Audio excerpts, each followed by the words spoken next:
So I'm Amy Casciotti. I'm the VP of HR here at TechSmith, and we're a software company that makes Snagit and Camtasia that you might have heard of. And I've been in HR for almost 30 years now.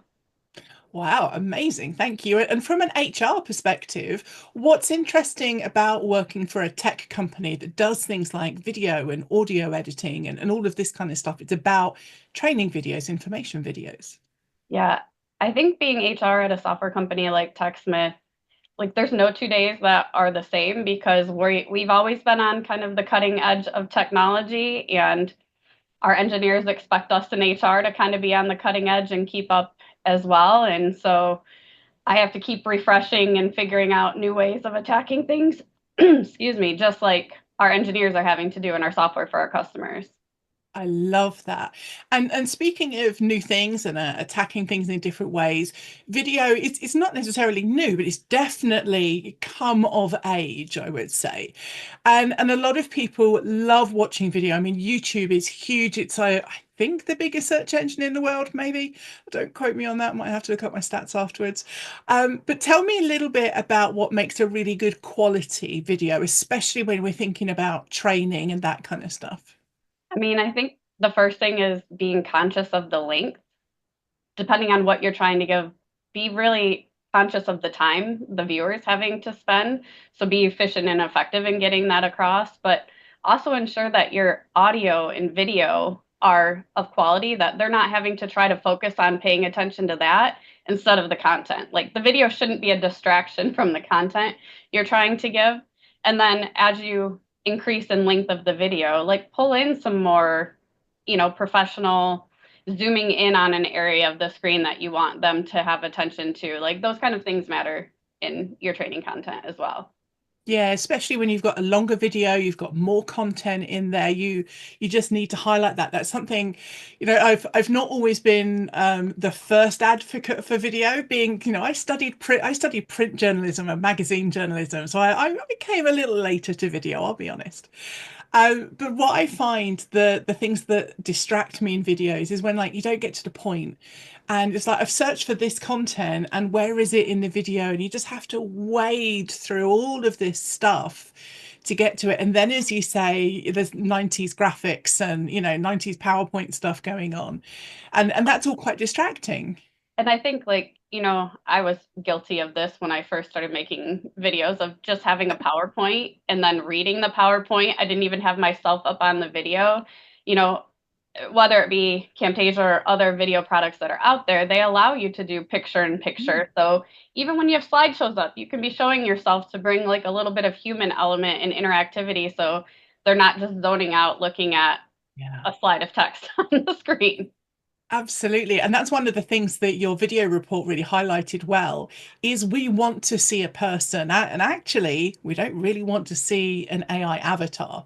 It's about that human connection. Even though it's in a video, we still want that human connection. I remember many years ago, I went on a virtual one-day conference. And this was way before COVID, and nobody came on video. And so, like, great slides, great interaction, great chat. But I just felt like I hadn't seen anyone all day. And it felt so strange to connect to people, but not to connect with them visually. Yeah, I would rather do a video where I am not seeing people on the other side, but like try to still talk out to them than be live with nobody's video on. And then I'm not like getting anything back from anyone. Like, Yeah. yeah. It's a real challenge. And speaking of challenges, I loved one of the graphs in your report. So the question asked was which elements keep you interested and watching instructional or informational videos? And there was this really distinct banding in the graph. And I love the top three was easy to follow along, content is relatable and current, and the speaker or presenter is engaging and knowledgeable. How do we develop that in our people, Amy? Great question. I mean, I think one of the things is we need to know what we're talking about. Other when we're not as comfortable with the content, I feel like most of us, that's when we become more verbose and kind of don't get to the point pretty quick. But I also think you can't just go in and make a video without planning in your head what you're going to say. Like it's just like doing a live training. Like all of those things I would say are true of lectures I was in college to training corporate trainings that I've been in that you need to plan out what you're going to say so that you're comfortable with it. So that's not, so you are being more engaging than uncomfortable with the content. We all have different learning preferences. And if you're just giving the information one way, others might not be paying as close of attention as you want them to. So like things like closed captions really help me to ensure that I'm continuing to pay attention to your video instead of like my mind's getting pulled over in some other direction on the screen. Yeah. And so just keeping And those that things top of mind. and that accessibility is really important as well, isn't it? So, what is it that people can do in terms of one, their product knowledge, but also more importantly, their approach to things like videos to make sure that anybody who has any kind of working knowledge or difference or educational need can access video, because otherwise that could be quite limiting for a lot of people. Yeah, I mean, I think that's why it's important to keep those not just preferences, but also needs top of mind. Like if you have a hard time hearing, those closed captions are going to be super important for that.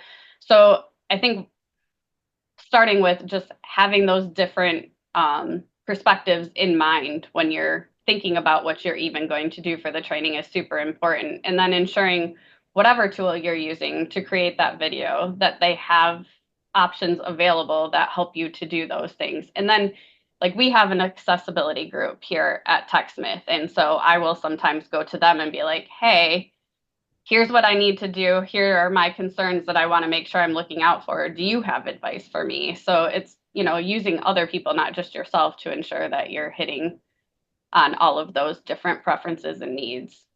Absolutely. And I think also it's, we can get very kind of into this thing of, oh, it's people who have a hearing need or a visual need.